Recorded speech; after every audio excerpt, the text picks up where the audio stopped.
श्री शिवाय नमस्तभ्यम दोस्तों। 21 जनवरी 2022 को सकट चौथ व्रत पड़ रहा है। इस सकट चौथ को कई लोग अलग अलग नामों से भी जानते हैं, जिसमें से कुछ नाम हम आपको बता देते हैं।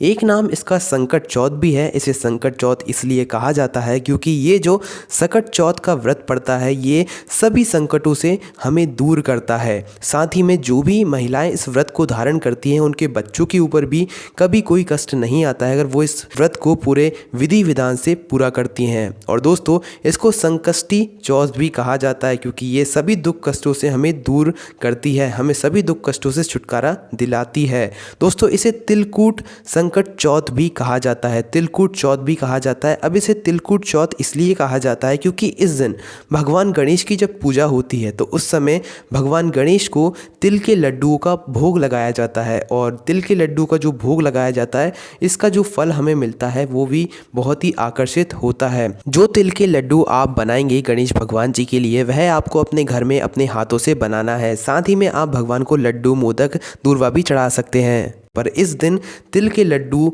होना ज़रूरी होता है, तभी आपकी पूजा एक तरीके से पूरी मानी जाती है क्योंकि तिल के लड्डुओं का भोग लगाना इस दिन ज़रूरी होता है। दोस्तों, सकट चौथ माघ माह की कृष्ण पक्ष की चतुर्थी तिथि को मनाई जाती है और इस बार यह जो माघ माह की कृष्ण पक्ष की चतुर्थी तिथि सकट चौथ पड़ रही है वो 21 जनवरी को पड़ रही है। पर दोस्तों, इसका समय हम आपको बता देते हैं क्योंकि बहुत सारे लोगों को नहीं पता है कि भाई इसका व्रत हमें कब से कब तक रखना है। दोस्तों, यह व्रत आपको 21 जनवरी को ही रखना है, पर इसका समय हम आपको बता देते हैं। सकट चौथ जो है 21 जनवरी 8:51 सुबह के 8:51 से शुरू हो रही है, जो कि 22 जनवरी 9:14 तक चलेगी सुबह के। ठीक है, ये जो समय है ये सकट चौथ का समय है। 21 जनवरी को शुरू हो गया, 22 जनवरी पर ख़त्म होगी, पर आपको व्रत जो है 21 जनवरी को ही रखना है।